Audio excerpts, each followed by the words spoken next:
All right, this is the last time I'm doing a video this year. No more for the rest of the year. We're done making videos. Oh, wait, it's the last day of the year.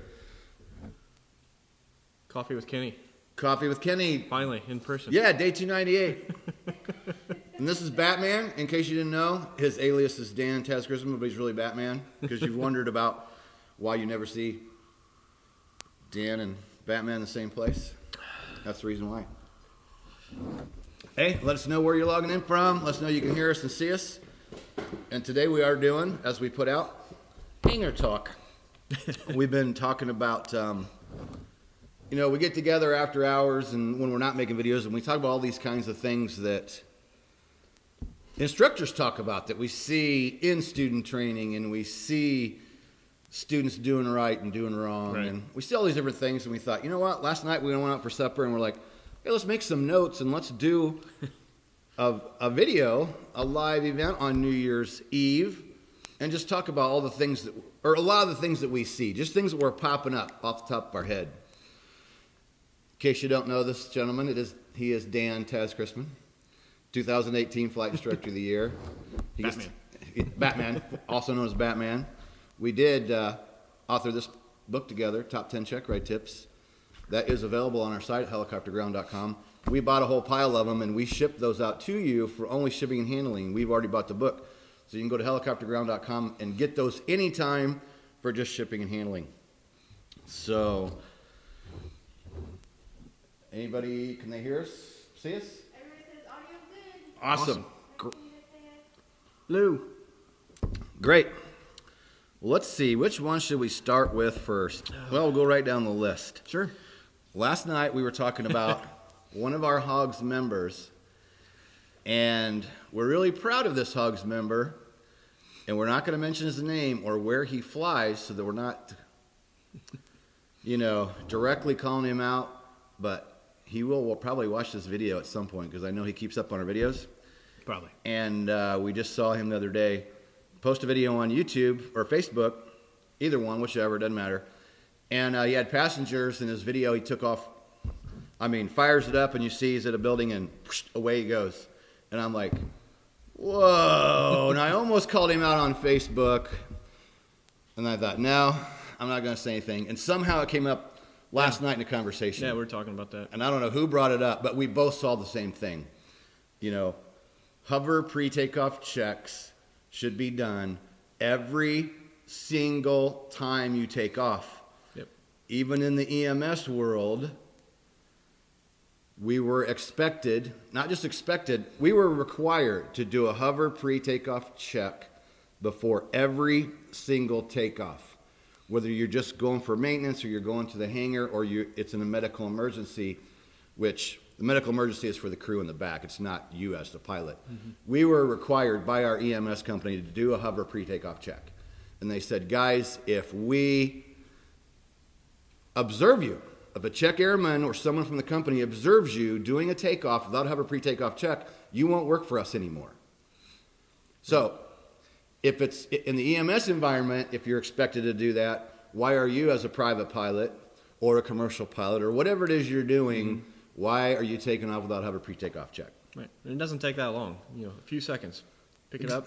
Exactly. Check your stuff over, and then you can go on from there. It doesn't take long at all. What are you looking for during a hover pre-takeoff check? What are you looking for, and what method do you use when you're flying? Man, basically I want to pick it up, check one. I'm checking to make sure that everything feels right with the helicopter.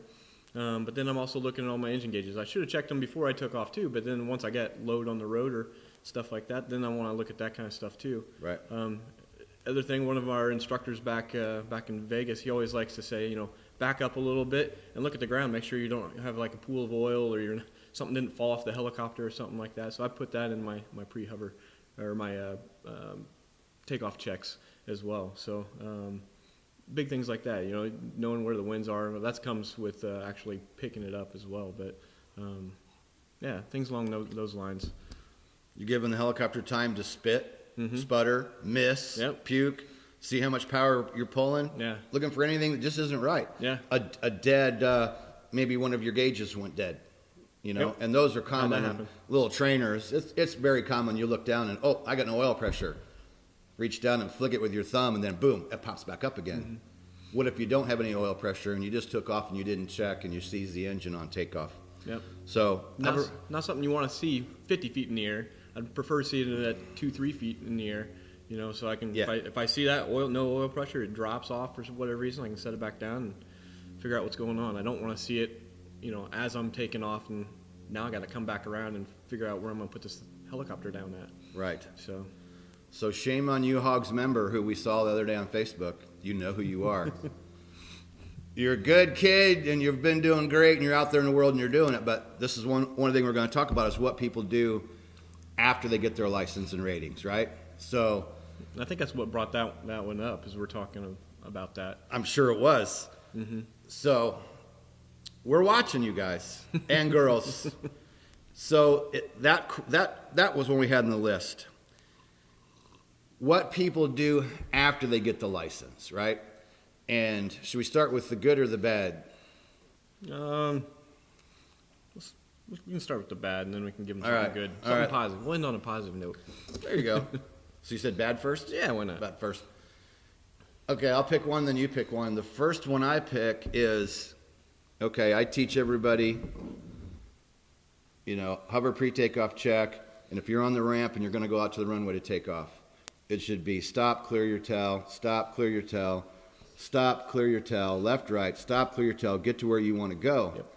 And what I see people do, and what I hear people do, I hear them even say, I've had people come back and say, well, I was flying with Joe Blow the other day, and he said, well, Kenny's not here anymore, and I don't have my license, so I don't have to do those clearing checks anymore. Well, last night, Taz and I watched a short video on YouTube, or no, it was on YouTube, but somebody shared it from Twitter or whatever. Here's a guy in a Bell helicopter in a park, what should be a helipad, but it's not a proper safe helipad because it has a fence over here, and then it has a sign. So this guy lifts up this helicopter, and what's he do? Turns his tail into the sign or the fence, whichever. There were some arguments about which he hit, but what the point is, he should have done a walk around. In his walk around, he would have saw that, okay, fence right here, sign right here. Why do you park? I mean, apparently he flew it in there and parked it. Well, maybe not. Maybe some other pilot left it. Let's say another pilot left it and he's taken over. When he did a walk around, he should have noticed the fence and he should have noticed that pole.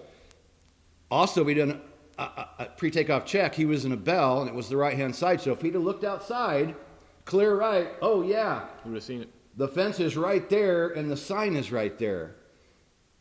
Why did he do it? I don't know. I wasn't there, but there's no reason for it. He should have caught it on the walk around, and he should have looked over there and caught the tail. Or thought, okay, I don't want to swing my tail to the right. Maybe I need to hover a little bit to the left and then turn. Maybe he's turning into the wind, whatever the case is. That could have been totally avoided. And one of the comments somebody made was, oh, well, you can't just blame the pilot. That's an improper helipad. We land in unimproved areas all the time. And just because somebody painted an H there doesn't mean it's safe. So, Right. sure, they're wrong in the way they built that helipad. It still falls back to the pilot in command, who apparently probably didn't do a walk around and didn't clear his tail before he turned his tail into it. Yeah. And the EMS company I worked for 5 years said, guys, girls, guess who's wrecking helicopters within our industry? They're in our own company. And they'd been in business 40 years. And they said it's pilots with more than 5,000 hours, pilots that's been in EMS more than 15 years, and pilots flying that specific aircraft for more than 10 or whatever. And they said, sure, younger, newer pilots wreck and turn their tails into stuff too, but they said in that company, it was the older pilots that were getting laxed, not doing hover pre-takeoff checks, not clearing the tail, and clearing the tail every single time. So kind of a little rant there, but that's when I hear people after the fact, well, I'm not doing that anymore, and that's what I see. And we keep going back to basic 101, the way we were trained when we were brand new to it. Somebody taught us the right way to do things. You need to take those basic 101 things that we learned And those are supposed to stay with you throughout your career. Whether you're a private pilot or you're going to be a commercial pilot or you're going to go be a CFI and you're going to train people, those good habits that we learn from day one are the ones that you need to hang on to. Right. Absolutely. No, and I agree. I see it all the time. I'm not calling out any schools or anything. There's several schools back in Lafayette or in Las Vegas. But I see that all the time. We get pilots that once they get their rating, they're doing that exact same stuff. They're doing, quick stops onto their, to the spot that they're trying to touch down at and everything. And I'm like, there's no reason for doing stuff like that. They're picking up and spinning it around and, just kind of taking off. And, you posted a video the other day of some guy in a 44 doing some weird stuff over a lake and then backing into a spot. There's absolutely zero reason to do anything like that. And that's, obviously you weren't taught to do stuff like that. At least you shouldn't have been taught to do stuff like that when you were doing your training initially. So, just once you get that certificate in your pocket doesn't mean that you can disregard everything that you were taught. We teach things for a reason, and it's to keep you safe and to keep you from bending metal. So. Yep, and that's what our company told us in that 5 years was, and they go, guys, the helicopters are getting wrecked near the ground. They're not getting wrecked in flight. They're getting wrecked, tails going into hangar doors, wires, poles, fences. Yep. That's what's getting them wrecked is experienced pilots with more than 2,000 hours turning their tail into something. Yep. Happens all the time.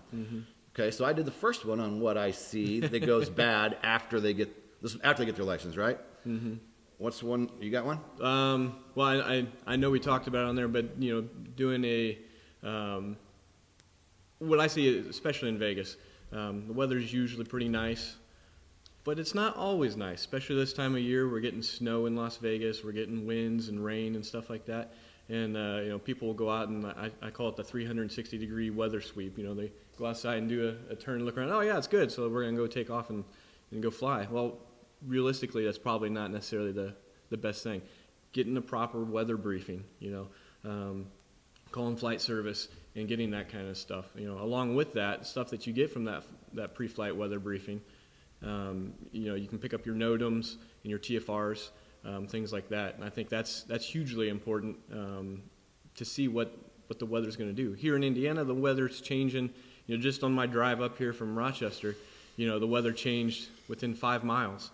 And, within 15 minutes. So, you might take off and you have this nice big hole that you're out there flying around, and by the time you're done and you're trying to come back, you can't get into the airport, So, that's definitely a reason to check your weather. I see it all the time, and I have to bust my instructors back in Vegas, too, because I'll ask them about their weather briefing, and, I didn't get one. Oh, well, why not, Oh, the student was supposed to do that. Well, okay, do it with them. There's no reason not to do it. So. Yep, and that's why, we have these fatal accidents in the EMS industry is because pilots flying into bad weather, and these guys are usually more than 2,000 hours, professional pilots with instrument ratings, and they get themselves in troubles and kill themselves and their crew. Yep. Private pilot, why would you think that you could be even better than the guy in the professional industry? Sure, you go outside like Dan said. If you're just going around the pattern and it's beautiful outside, that's one thing. You did go outside and you minimum went, okay, what's going on? How windy is it clear? What's the sky look off to the west? Is there a storm coming? If you're just going from the pattern, it doesn't take long to look out and go, ooh, boy, there's some crappy weather coming in. We better cut this short. But if you're leaving the airport and you're going somewhere, you damn well better be doing some pre-flight weather briefing, because this is what gets people killed in general aviation. It's not just helicopters. Right. Fixed wing too. Yeah, fixed wing and rotor. So, the rotorcraft, it's a little bit easier. If you run into some bad weather, you can set it down, right? You can't really do that in an airplane. So, but I see it on both sides. It's not one aircraft or another. So. All right, I'll take the next one, and the one that came to my mind is not studying after you get your license. Sure, Yep. It's different once you get your license. You're not going to have to study again. Let's just say it's just private pilot only, and that's all you're ever going to do.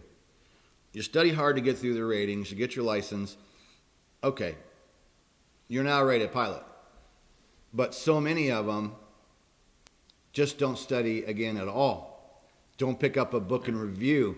They don't review emergency procedures. Recently, our operations manager, Brian Rutledge, told me a story. He was out at an airport, and some guy said, hey, would do a flight review for me. I got to take off. Would you do it for me? For this other student. And the guy had a high-performance airplane sitting out there, and very quickly, the guy is not sure with horsepower of his own high-performance airplane and didn't have his documents on him. And, and Brian's asking these questions so pretty quickly. He's like, dude, you need to go back home and come back with your your paperwork and refresh your knowledge a little bit, and we'll go after this again. And we see that a lot. All the time. I don't know how many times somebody will come to me for a flight review, and I'll open up their logbook, and I'm like, oh, okay, when was the last time you flew? Oh, it looks like about 2 years ago when you did the last flight review. I mean, that's not necessarily, I mean, sure, you're still meeting the requirements, but, what exactly are you trying to get from the flight review?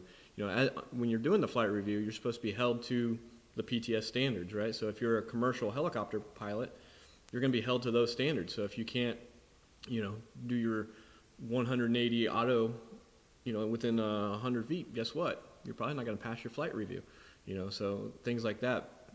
Getting in the books, it doesn't take long at all, to read through an emergency procedure or something like that. One of the guys I follow online, he does a thing, part of his pre-takeoff checklist while he's letting his aircraft warm up is he sits there and he goes through his emergency checklist and he reads through about 3 or 4 of them every time he flies. And I think that's a very good, whether or not he's actually, what he's doing, he's actually reviewing it. And I think that's a good procedure to use. So, and that's going to help you stay in the books. But, reading a book is not expensive. You can pick up a book and flip through it. Obviously the guys that are watching this are going to be hopefully staying up more proficient because Kenny does a lot to keep people proficiently that way. But, it's something if you invested so much money into this certificate that you got, and it could save your life someday. So put the effort into it on the ground too. Stay up in the books. So, knowledge is everything. It is. And you can be competent in the aircraft, and your knowledge can completely suck. Oh, absolutely. And we have so many of our Hogs members that tell us, hey, I keep Hogs, or I bought an unlimited membership, or I bought a lifetime back when those were available, so I can go back and review. Yeah. And they tell us that, right? I'm not just making that up. We have a lot of people that I like to log in because I can just go in and review aerodynamics every once in a while, or they can go in a specific section for R22 or instrument or R44 and review emergency procedures. And a lot of us don't like to read anymore. I'm guilty. I don't really like to read either. Yeah. If I want to learn about something and there's somebody that's got a video course out there and I can sit and watch the video, I've watched my own videos when I went to do a biannual or go get checked out on an R44 or whatever. I'll go back and review my own videos just to review my knowledge, because nobody can you can't keep every single piece of all this knowledge fresh in the top of your mind all the time if you're not at least occasionally going back, reviewing the POH and just for half an hour going through emergency procedures.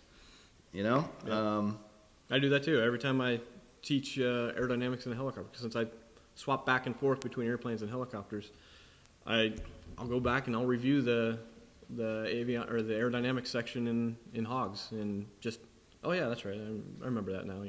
And it keeps me sharp too. So don't think that just once you get your certificate, you can forget all that kind of stuff. It's something that you need to keep fresh on. Most generally, when I go to build a presentation, once in a while I do them from memory, but normally before I build it or before I shoot it, I'll sit down and open up the helicopter flying handbook and just breeze over it again, or whatever manual I need. Many times before I teach something, I sit back and go through it just to refresh my memory to make sure I'm stating it correctly. Or maybe I'm going and checking the new helicopter handbook that just came out this year, because not a lot changes, and this is something we've been talking about. A lot of things don't change year to year to year, but there are certain things that do. So going back to the helicopter flying handbook and getting the new publication when it comes out, spend $20 or go online to the FAA website and download it for free and cruise through that one more time and look for things that, I was taught this way, but now, like the vortex ring state and the Yep. selling with power.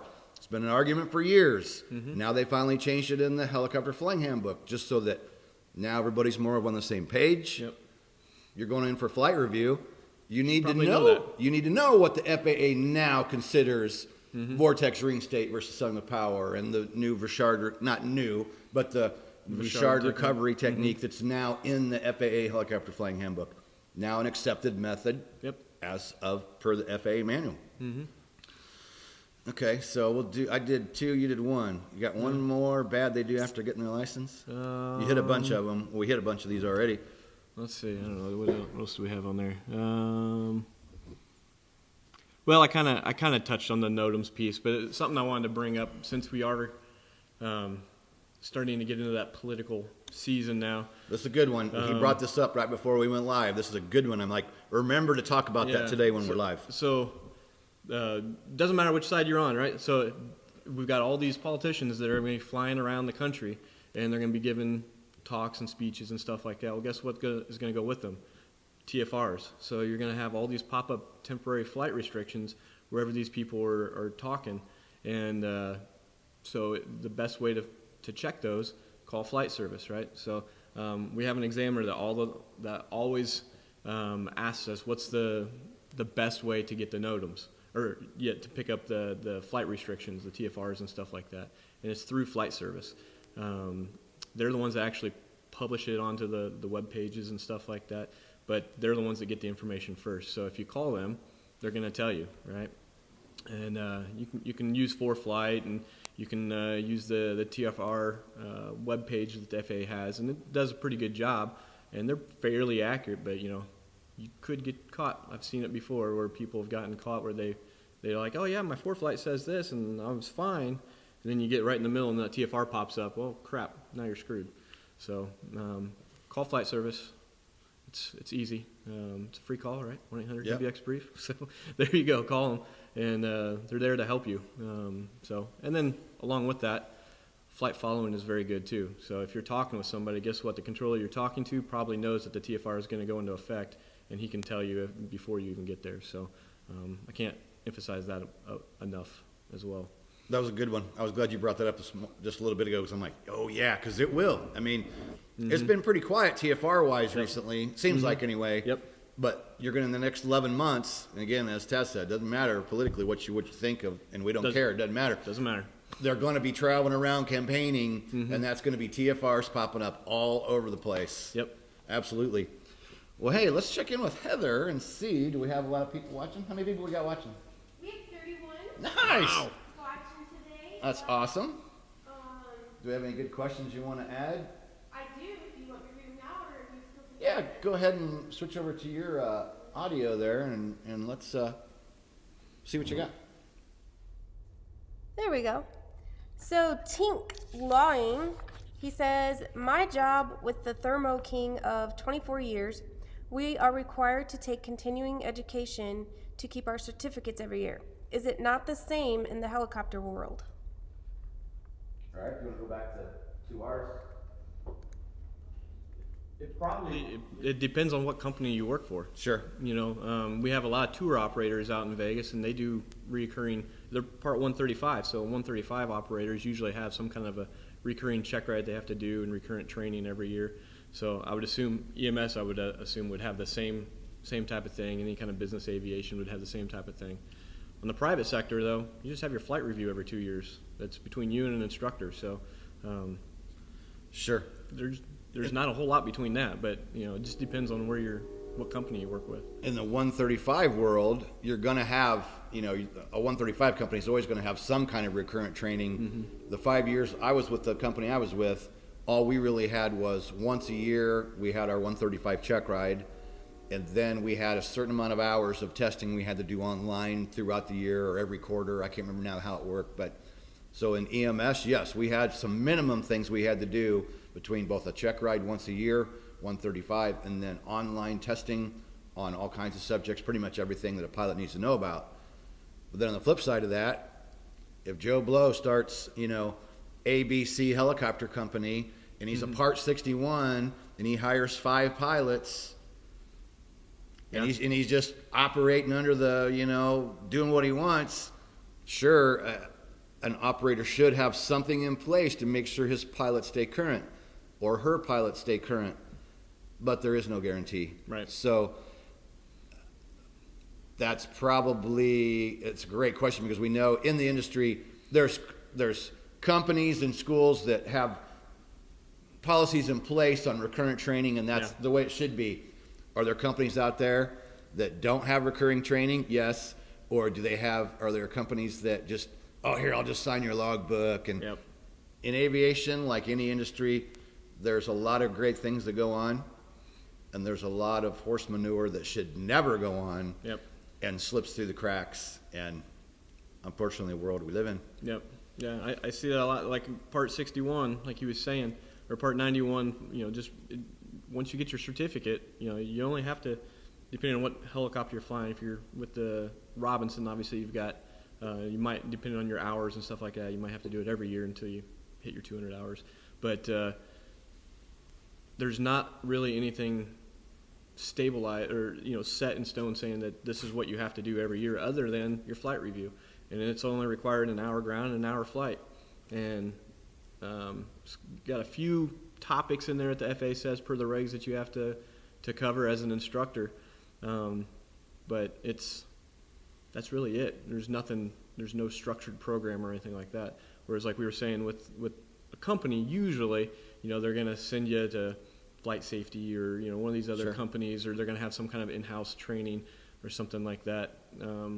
So when you start getting into the more professional line of work, you probably will have something like that, but just for the average guy, you really don't. So that's why it's very important, like we were saying, stay in the books and make up your own training. The FAA's got the Wings program, which is very good, where you attend seminars and do some online training. AOPA's got a lot of free tutorial type stuff where you can go on and watch a video and things like that. And of course, you got Hogs, so you got those resources there to go in and watch all the videos and stay up on it. So, and we'll mention the U.S. Helicopter Safety Team. Absolutely, they got a lot of good stuff. And the FAA Lessons Learned Library, which is, they're adding content to that now. The last I looked, there was only one helicopter accident in there, but they promised that between now and Heli Expo, they're going to have several, 3 or 4 or 5 that they're putting in there, and they're going to build over that with time. That's, topics that are current in the industry right now, things that are going on, things people need to be thinking about and looking at, and why helicopters are getting wrecked and why people are losing their lives. And the thing I keep saying is, it's great when organizations do things to help reduce accidents, but it still comes back to us. It's not sitting around going, oh, there's all these horrible fatal accidents. Well, what's the FAA going to do? What's the NTSB going to do? They can only do so much. It still relies on us to be current, have good knowledge, either be in a retraining program of your own, or you're being with somebody who's providing you with recurrent training. Right. It's us that's going to reduce the accidents. It really is. It's not the FAA. It's not the NTSB. Nope. We're the ones causing the accidents, so it's up to us to reduce them. Exactly. So. And we know why airplanes and helicopters get wrecked most of the time is because the pilot did something stupid. Absolutely. Yep. We know this. Very rarely does the aircraft actually do something dumb. Sometimes, sometimes, but not that much. Not that much. Any other questions that you want to bring up while we're going, or let's keep on? Let's see here. Everybody's agreeing with you about continuing your improvement in education. Brian Rutledge is here making some nice comments. And only other question so far is there a glossary for all the abbreviations in a manual, like IFR and TFR? Hold up. Let me get back to you. Okay. Yes, there is a pilot controller glossary that has a lot of that stuff in it, but it doesn't have everything. Section 1, I believe it is, of the FARs is all definitions, and you can get a lot of that stuff in there. Otherwise, it's more looking in the Pilot's Handbook of Aeronautical Knowledge. They got a glossary back there that you can look stuff up. The Helicopter Flying Handbook, things like that. But most all the manuals have a glossary. They do, yeah. But you can always Googleize something. You put it in there and it'll pop it up. So, but yeah, as far as the FAA resources, there are stuff out. There is stuff out there. So, All right. Well, let's go to. This would be good timing to go to pre-flight, since we just talked about not very often. Well, most accidents are caused by the pilots doing dumb stuff. yep. We know this. We agree to that, and that's our opinion. So pre-flight's one of the things that we talked about last night, and we talked about how this is one of the. We can add this to the things that guys do or girls do after getting their license. Mm-hmm. Not everyone. There are people. There's one guy I can think of, Dr. Nick, that owns the black helicopter we use. That guy pre-flights now like he did 20 years ago. Yeah. And it'll take him like 45 minutes because he stands there with that checklist and he hits every single thing every time. And he'll stand out in 20-degree cold and pre-flight the damn thing in the snow. Yeah. What's the average guy going to do after he has his license and the helicopter's on the ramp and it's 10 degrees outside? Yeah. Or girl? Yeah. How good is the pre-flight going to really be? Yeah. Have I ever got laxed at times? I have. I'll admit. Yeah. There's times I've gotten laxed, and then I have to kick myself in the butt and go, hey, you know what? Practice what you preach. Mm-hmm. It's easy when you're flying an aircraft, and especially like say you're the only one flying it. Like when I have the Instructor here for 6 months, I'm pretty much the only one that flies it. Yeah. If somebody even was going to do a solo or something or working on a rating, I'm here supervising. So it'd be easy for me to get laxed and go, oh, well, nobody else has flown it. But Yeah. that's the wrong attitude. That's right. I need to walk over there each time, and especially got a beautiful hangar, Mm-hmm. a helicopter palace that we have here. Yeah. There's no reason for me not to take the time to walk over there and walk around that entire aircraft and hit every single thing that on that aircraft that we need to check. Because, yeah, I flew it yesterday and it was fine. Yeah. But what changed since I flew it last, or maybe it's a week ago? Absolutely. What kind of puddles on the floor? Mm-hmm. What might have cracked? Just because sometimes stuff just cracks. Yeah. You can get a crack in a frame or an exhaust system. Yeah. Or Especially nowadays, not nowadays, but this time of year, you've got a lot of temperature changes. It's in a nice warm hangar, and you pull it outside and it gets cold.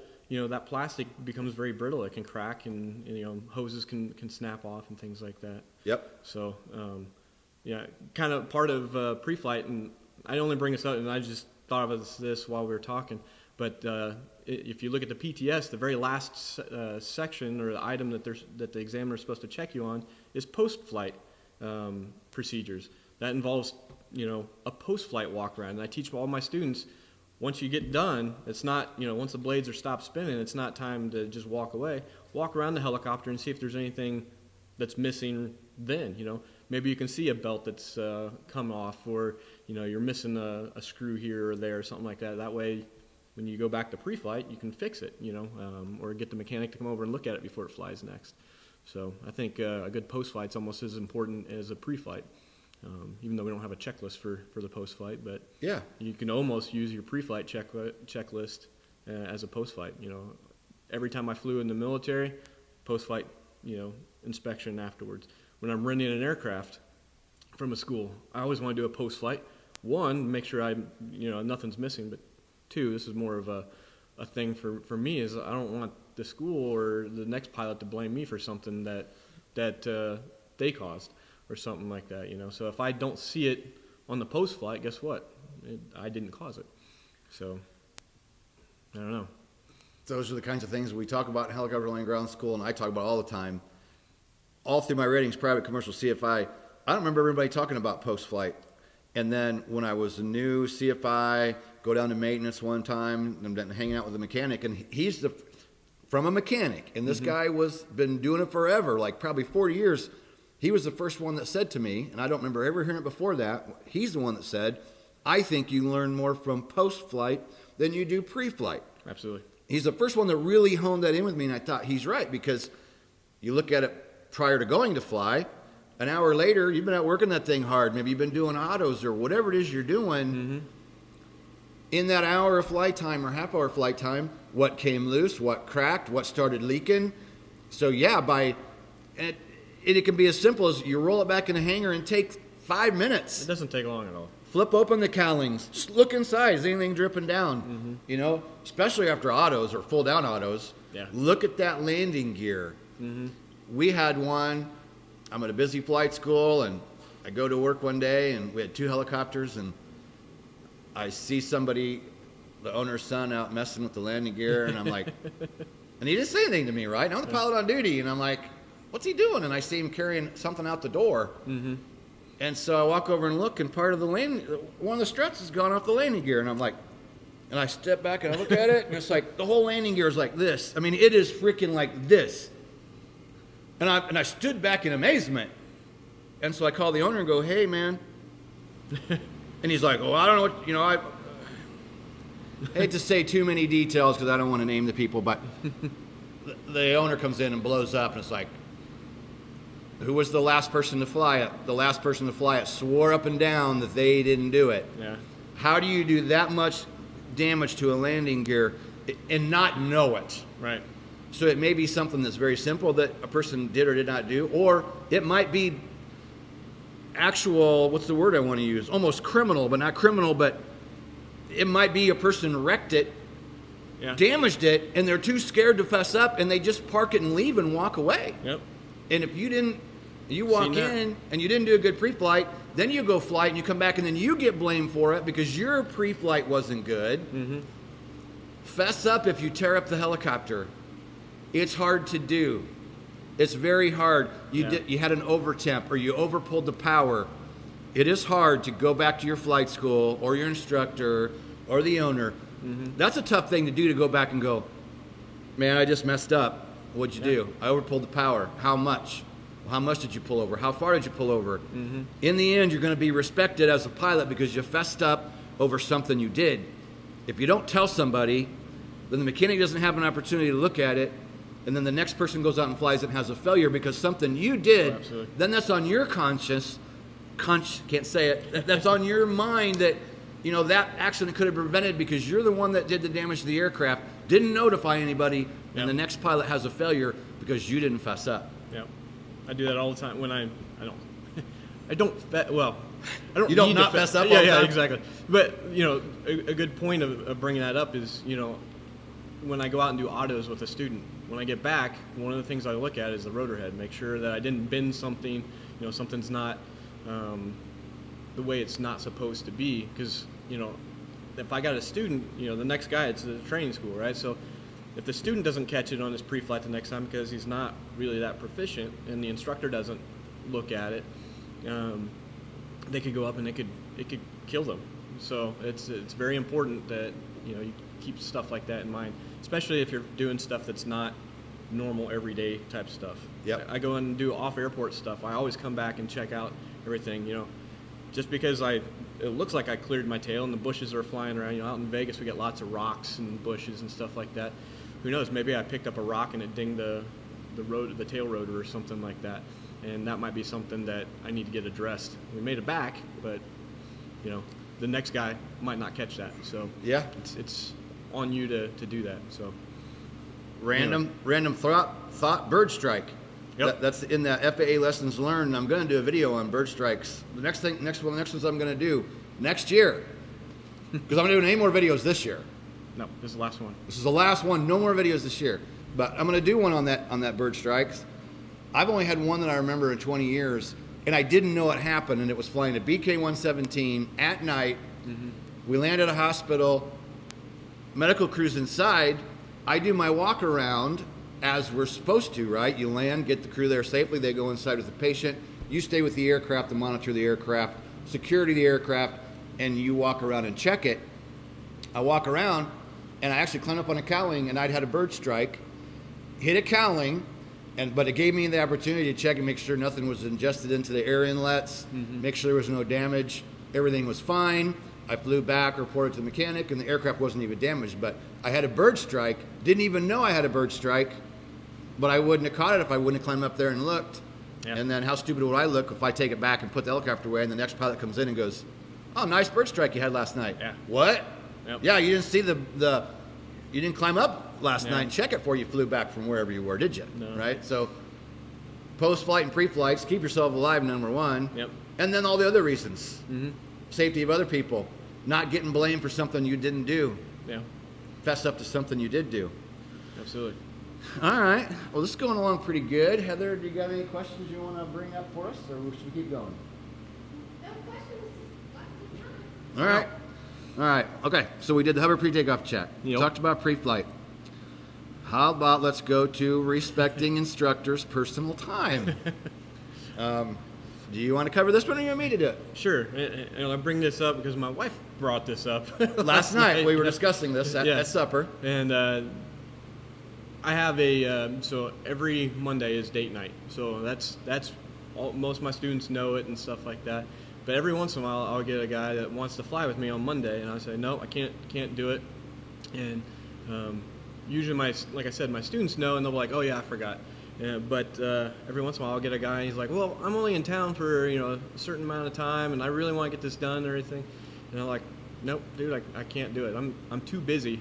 I only have one day that I can basically do anything with her. So that's kind of it. And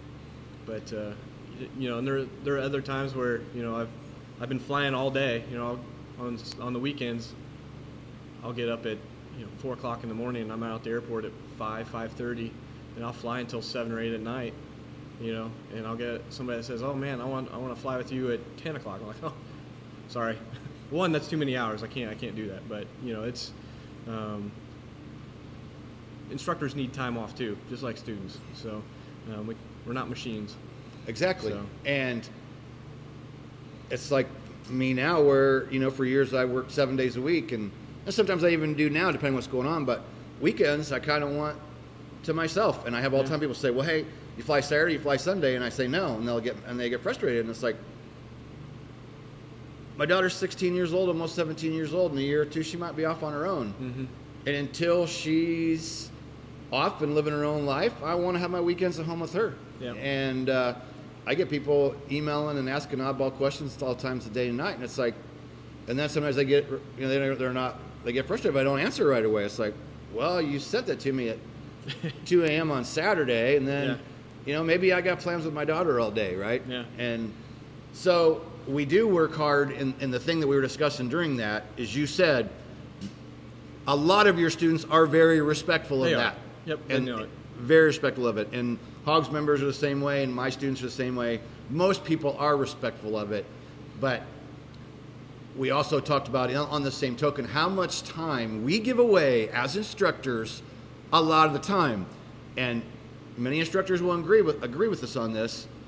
And like we were talking when your wife was present, we might say, our intention is, well, I'm going to go fly for an hour. I'll be back in 2. Yeah. That's not even going to really work. No, 5 hours later, I come home. 5 hours later, you come home. And I do the same thing where your intention is to go fly with somebody for an hour. Mm-hmm. An hour flight turns into 4 hours. It does. If you're going in to meet one person, even if you tell somebody like, hey, okay, I'll come in on Saturday, I'll meet you at 2, but go ahead and pre-flight, get fuel, get the aircraft ready to go. Yep. So when I get there, we can do a quick look over and talk what we're going to do and go fly. You get to the airport, and there's Joe Blow in the lobby telling stories with everybody else, and you go, oh, hey, you all pre-flighted and fueled and everything? Oh, no, I haven't been out there yet. Okay, that's not respectful of our time when we're going to come and kind of help you out when you want to fly. When you're a brand new student, we don't ask you to do that. But let's say you're an advanced pilot and you're working on advanced rating, and you're fully capable of pre-flighting and fueling the aircraft. Do that kind of stuff on your own. Yep. And if you have an agreement with us that we're going to fly at this time, get to the airport early, do the pre-flight, get the fuel, and those little things, help us out, because we do give back. Yeah. We give a lot of our time that we don't bill for. It'll end up being a 4-hour block, and you go, God, I don't feel right charging that guy for 3 hours. Maybe it's partially his fault or partially our fault, but no, normally it's because they were messing around, and then they want to stand around and suck up our knowledge that we've gained over the last 20 years, and then they complain when you bill them for it. Yeah. So be not only respectful of an instructor's time, but understand helicopters aren't cheap. And I have gotten personally frustrated over time with, I get tired of people whining. It's expensive. It's hands down expensive. Instructors need to make their money. And if you're going to whine about how much it costs, then I personally don't want to hear it anymore. Yeah. If you can't afford it, don't do it. Right. Yeah. Sorry. No, absolutely. They're hands down expensive. It ain't never going away. The insurance is horrible. The maintenance is horrible. It's just plain expensive. Yep. So most flight schools, I am a firm believer, most flight schools are just trying to pay the bills. That's it. They Most just of wanna them, get by. they're not getting rich. The owner's No. not sitting up in a big mansion on the hill. They're legitimately trying to put a price where they can generate money to pay for everything they got to pay for and hopefully profit at the end of the day. Something, and there's nothing wrong with profit. Yeah. An operator deserves to profit and put some money back in the bank for the efforts of what they have Yeah. offered to That you. allows them to grow, to buy a newer helicopter, to upgrade the existing helicopters. They can't do that without the profit. So it is what it is. I mean, It's why the other thing we were discussing amongst ourselves was this is the problem with a lot of schools or companies either way. The money's not good, so they start skimping. yeah. And nobody in the end is going to win because the company's not charging enough. People don't want to pay. And then eventually the school ends up going out of business anyway. A school needs to charge what they need to charge to cover their expenses and to have their maintenance done and their maintenance done right. Correct. Yeah. And many times, depending on the model of helicopter that you're flying, you might have a mechanic that's close and good and does a great job for you. Yeah. A lot of times that's not the case. A lot of time we're calling a mechanic that's 4 hours away Yeah. or 2 hours away, or we know a mechanic who's good and we trust, but that mechanic's got a flying job. Yeah. And you call him up and you can't get him for a week. Mm-hmm.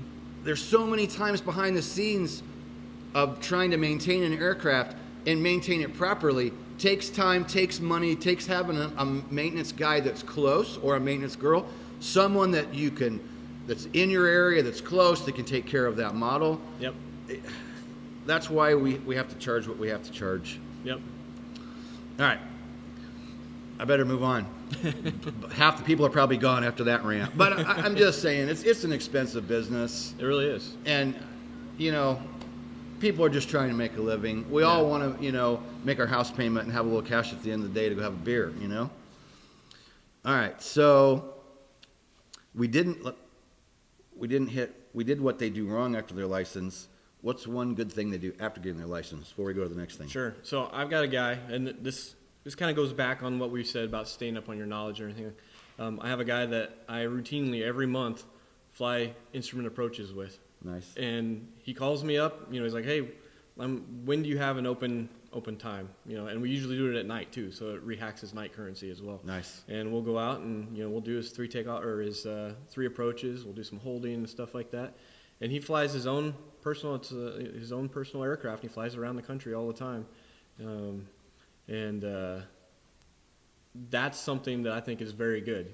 He's taken on his own training, and saying, I understand that the requirements are every 6 months, but he wants to do it every month. So he is, way proficient at flying these approaches. And and he always has me teaching him something new, so he was wanting to stay up on the reg. So he's always texting me or calling me and asking me questions and stuff like that. That's what you need to do. And he's not a professional pilot. That's not what he does. And but he wants to stay safe, and he does. So And he can do that. And he can get himself home. If he went inadvertent IMC, he's Absolutely. comfortable flying instruments, and he can do it. Yep, absolutely. Either he files IFR and does it, or he calls for help, Yep. and he flies himself back in, saves his own life because he was current Absolutely. and Yep. comfortable. Mm-hmm. And he knows his limitations. We always talk about personal minimums, and just because he's an airplane guy, but even though he's got an IFR capable aircraft and he files all the time and he flies through weather, he still knows his limitations, and he won't fly through weather that is not good for him. Because he knows what his own personal limits are. So I think that's huge. Awesome. Well, we'll keep rolling here because we've got a couple other things to hit, and Heather's got to leave in a little bit, so we'll roll on here a little farther. And let's see. I almost titled the video this topic today, and then I thought, okay, maybe it's over the top for some people, but this is what we came up with last night. It's one of the first things we talked about. If your instructor sucks, move on. And I just put it in that term. We hear this all the time, and people email me all the time, and that's okay, right? We're here to help you, and we're here to answer your questions. Yep. People are hesitant. You have one instructor, you've been flying with that instructor.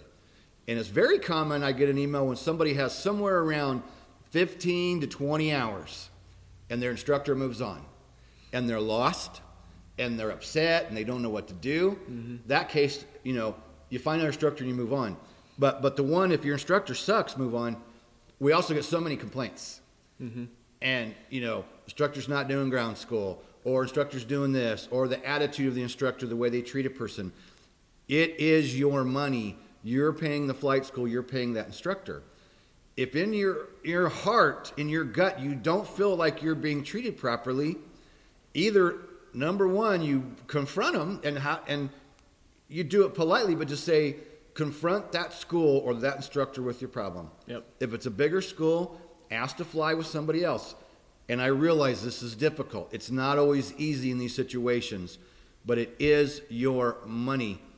And if you don't think this instructor cares about your money or your rating, or you don't like the way this instructor treats you, you should always be treated with the respect, right?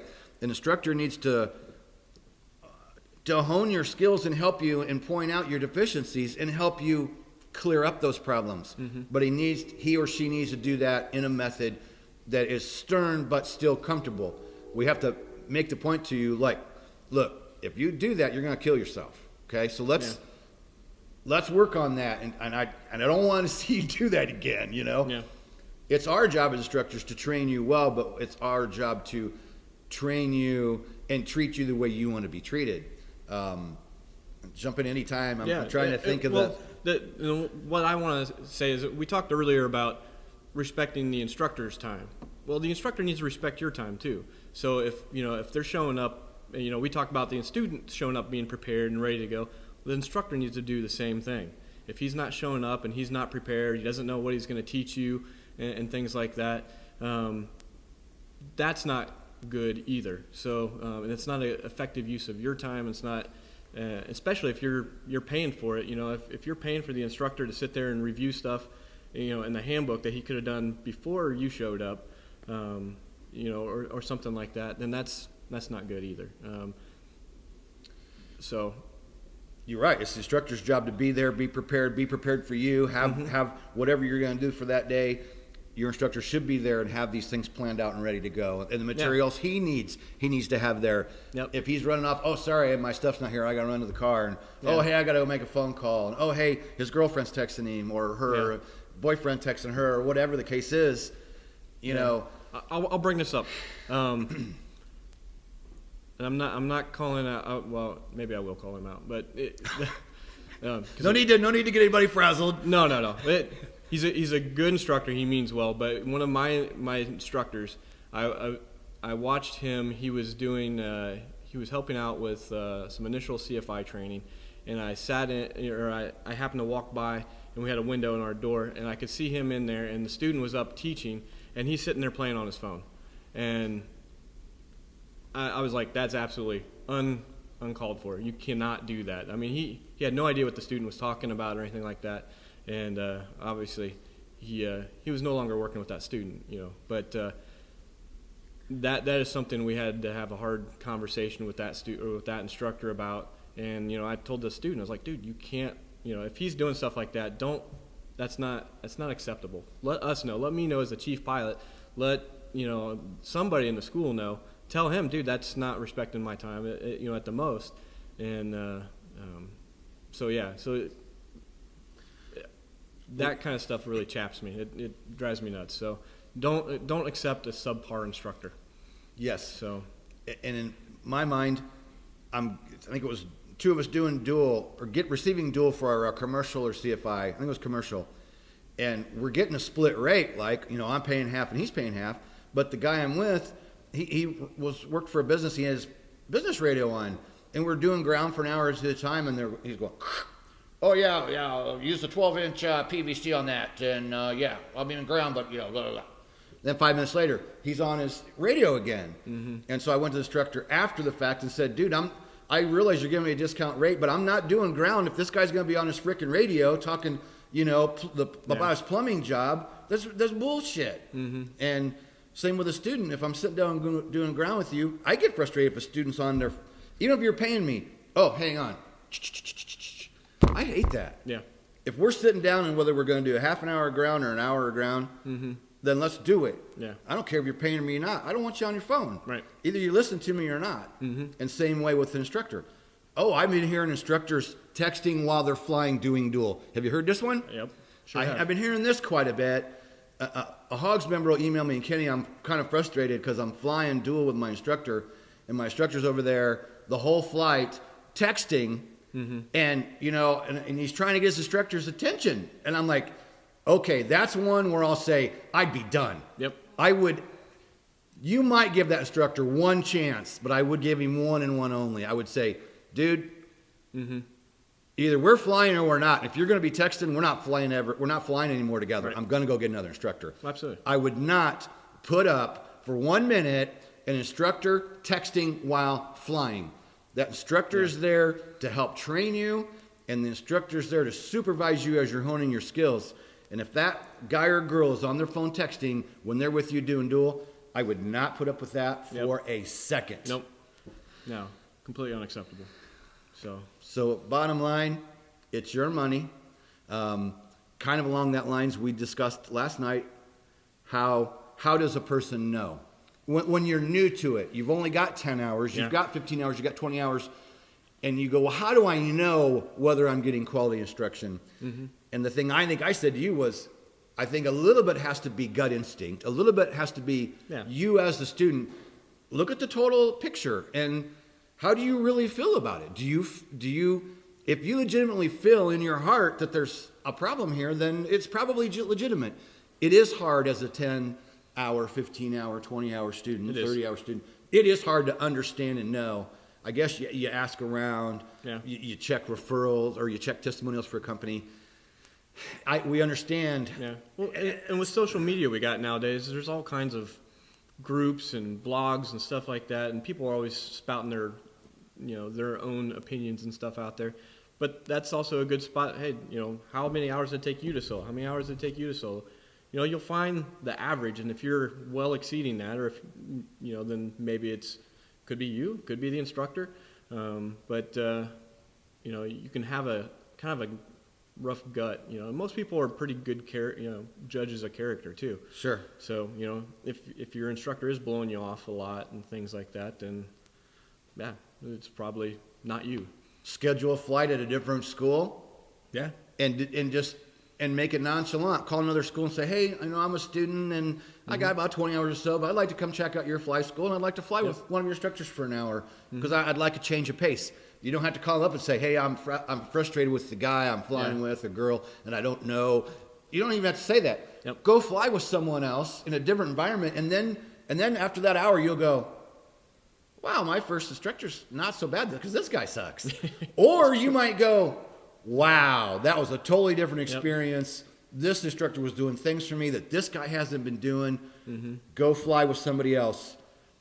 This does boil back to the people don't want to change instructors. They never do. Yeah. They never want to change. And I push personally all the time. Fly with different instructors. Fly different aircraft. You're flying to Robinson, go do a Cabri lesson. You're flying to Cabri, go do an Instrum lesson. And we agree on this. We've been discussing this one. We learn every time that we fly, and every new student we meet, we learn as instructors. Yeah. We learn from all of you. We learn from everybody we fly with. We learn new techniques. We learn things that we've never heard before, and we go, ooh, I think I'm going to try that technique. Yep. Sometimes we might even change, even though I've taught something 20 years this way, I'm like, you know what?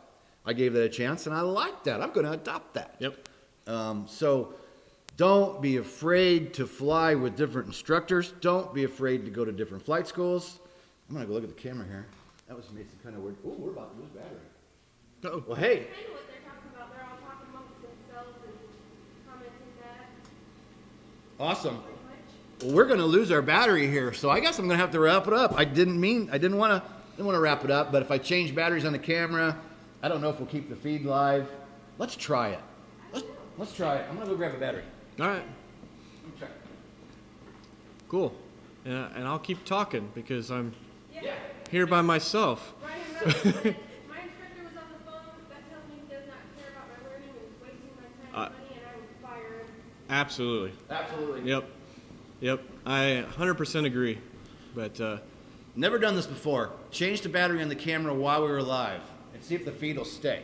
all right, We're gonna try it. If not, will it go to hers? Merry Christmas, Happy New Year. Yeah, we could bring up you could chit chat with me for a minute there. Ask, read us some comments.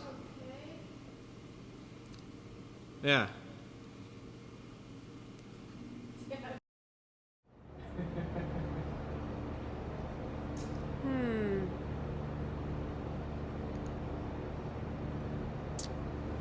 Well, can you guys hear me while they're changing the battery? Comment if you can. Are we going again, or? It's on me right now, just my audio. Let's do a little test here. Daniel says he can hear me. Dark here. Go ahead and go back. We're gonna cut back to the live feed. Alright, you guys see him again? Let us know. That's the first time I've successfully changed a battery while alive, I believe. Full battery, so. But yeah, so There. just like we were saying, go fly with another school. We've in Vegas we see that quite a bit. I'm sure the other schools don't necessarily. I don't know. I think it's good though, because I want students to come and tell us, hey, I had this experience at this school, or I had this experience at that school. It makes us a better school. Just like if they had a bad experience with us, hopefully it makes the school that they do end up at, hopefully it makes them better too. Because all we really, at the end of the day, I just want everybody to have the best training possible. Absolutely. Right? We want you to be safe pilots. So, kind of like we were saying, every rating I've ever done has been with a different instructor. So, I try not to do, and I do that mainly to learn new techniques and to learn different teaching styles. Some I've really enjoyed flying with. Others, I just wanted to get through the rating so I can get back to a better instructor. But at the same time, if at any point I had an issue with that instructor, yeah, I'd fire him. So That's right. of course, I say that. A couple of my instructors I had were when I was in college, and I can't really fire my college professor. So you might just be stuck with what you got. But if at all possible, even in that situation, we had students that couldn't fly with a certain instructor. Their personalities just didn't mesh, and so they got the school to change them over to another instructor. So if you're having something like that at a big school, talk with the chief pilot. Yep. And see what you can do. Don't be afraid to change. Nope. Fly with different instructors, fly different flight schools, fly different aircraft. Absolutely. Well, let's hit these other couple things that we had for our hangar talk again. This is stuff we came up with last night, and I was like, ooh, there's a good one. Here, let's put that in the phone. Yep. This is for you, Dan, because you brought this up, and you have firsthand knowledge of this with what your examiner is stating about the new flight plan. Yeah, so like I said, we were just coming up with topics. So we had an examiner that I sent a guy for his instrument check, and at the end, the examiner's like, yeah, he did really well, but he had no idea what about the new flight plan format. So back in November, if you didn't realize this, we changed over. So no more of the domestic FAA flight plans. We're all on the ICAO flight plans now, and there are some new equipment codes. It incorporates ADS-B and GPS and different things like that. So you actually need to look up and see what your aircraft is capable of having and file it properly. Now, most of the services that you're going to use to file this, so the three big ones are going to be 1-800-WXBrief.com or just call them the weather briefer. And they've got nice tutorials and stuff like that can step you through it. The FAA's got a good web page that talks about the new flight plan as well. It's not anything too crazy, but it is something that you need to be aware of, and especially when you're going into your check ride. Your examiner might ask you that because it's part of the pre-flight planning piece. So make sure you guys are reviewing that as well. So. Okay, and then another one that pretty important, and I know Brian Rutledge and I have been discussing this recently, and then you and I discussed it last night. Instructors and rated pilots asking us questions that they should be looking up on their own.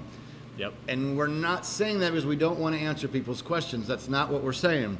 When you're a student, we're going to ask you questions, and we're going to want you to look things up. We don't mind answering your questions. With that being said, let's use the example of you're going for a private pilot rating. Or no, I'm sorry, you're a private pilot and you're going for your instrument rating. You're asking us, well, how many hours do I have to have? What do I have to do for that? And I'm just giving an example. We get bombarded with questions that we feel like, and we don't always want to say this, but I'm going to say it right now. You need to know how to look stuff up. You learned that as a private pilot, okay?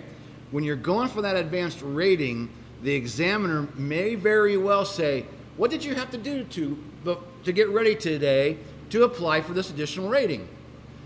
Oh, let me ask my instructor. No. Yeah. You have to say, well, I needed 20 hours of dual, I needed 10 of solo, and there's some cross countries that I had to do, but I looked them up in the FAR aim with my instructor. I have those tabbed for you in my logbook. So many times we get questions, and I'm not even really saying, I'll be honest, it's YouTube, right? Well, I'm a rated pilot. And I'll get CFIs ask, like, oh, I'm a double I in a helicopter or an airplane's fixed wing. What's it take for the helicopter add-on? Right. Yeah. Pretty easy to flip that up and find that 20 hours and 10 hours. And I'm not going to answer on YouTube. I'm not going to go through the whole ball of wax of what you got to do an add-on. You need to go look it up. And am I coming off wrong here? No, I don't. And I'll let you. Yeah. So what elaborate. What I get at my school, since I'm the chief instructor, most guys will come and ask me questions, and what I'll usually do is I'll turn it around and say, well, where would you find that? And especially if it's a question where it's a basic knowledge question or something like that. And if I can get them to say, well, I'd look that up in the AIM, or I'd look that up in Part 91 or Part 61 or something. Okay, cool. If they're coming to me with a specific, legitimate question like, hey, I read this in the Instrument Flying Handbook, but I don't quite understand how this system works. Can you explain it to me? Now I'm engaged, and I will help you. But if you say, hey, what? Somebody comes to me and says, hey, what are the parts of the ILS system? And I'm going to be like, dude, you can look that up. You can look in the handbook. I'm not just going to spit it out for you. One, because you're going to need to know it, because they're probably going to ask it on your check ride. And if I just give you the answer, it's not helping you know where it's at. So, because if that happens on the check ride, are you going to ask the examiner? No. You're going to have to know where it's at. So, a lot of times, if it's something very specific where you just need amplifying information, then yes. But if it's just a basic type question because you don't want to look it up, I'm not going to help you with that. So I'm gonna turn the question on you and make you try and figure it out. So we train you as private pilots. We want you to learn to look stuff up. The more you refer to the FAR aim on your mobile device or you look it up in the FAR aim manual, you need to be good at it to where it's just a flow and you don't even think about it. In the check ride, the examiner, you go, oh man, I just read that the other day, but oh yeah, I can look up that in 9157. I got it right here. Mm-hmm. Okay, but if he asks you the question, you go, well, I think I know that. Well, where could you look that up? And you go, oh yeah, I'm pretty sure it's in the FAR aim. No. The examiner wants to know that you know how to use that FAR aim or any manual. Yeah. You know where to go to get that question. And if your oral check ride's going good and you had one little flub up, no big deal. And you go, I just read it and I can tell you exactly where it's at. He's going to go, okay, cool, show me. Open it up, show him. Your examiner's going to be happy that, okay, you've been doing really well. You had one little hiccup there, but you knew exactly where to go to find that answer. Yep. 9 out of 10 examiners are going to be happy with that. Yep. There might be the one that says, no, you can't look that up. But yeah, I haven't seen that too often. 9 out of 10, they're going to go, good for you. A good pilot uses his resources. Absolutely.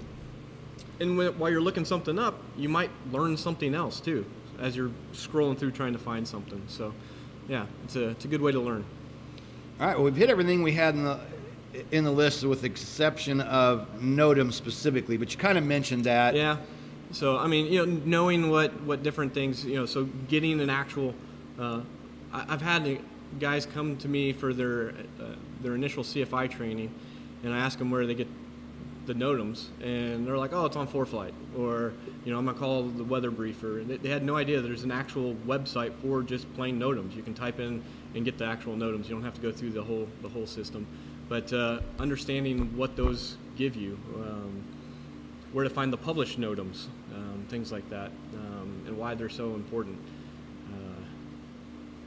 So, if you're going to do an instrument check ride, for instance, we have this at North Las Vegas right now.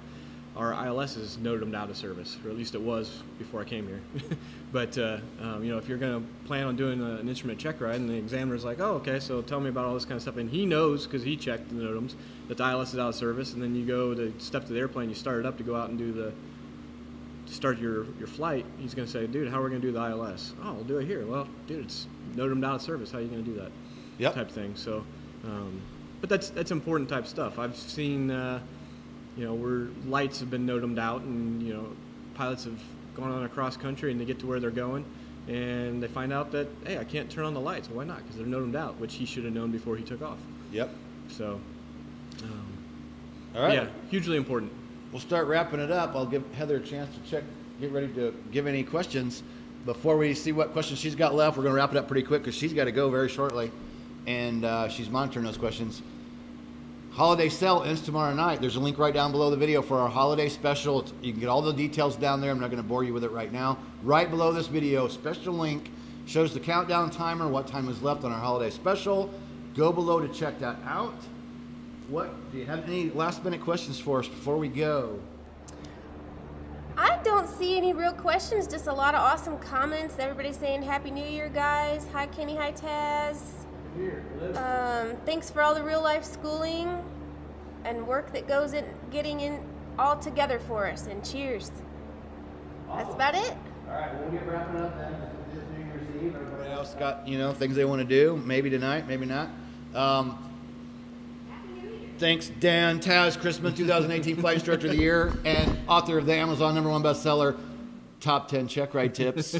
Okay, co-authored. We're both Amazon #1 best-selling authors. We're not drinking yet. But it is offered on Amazon.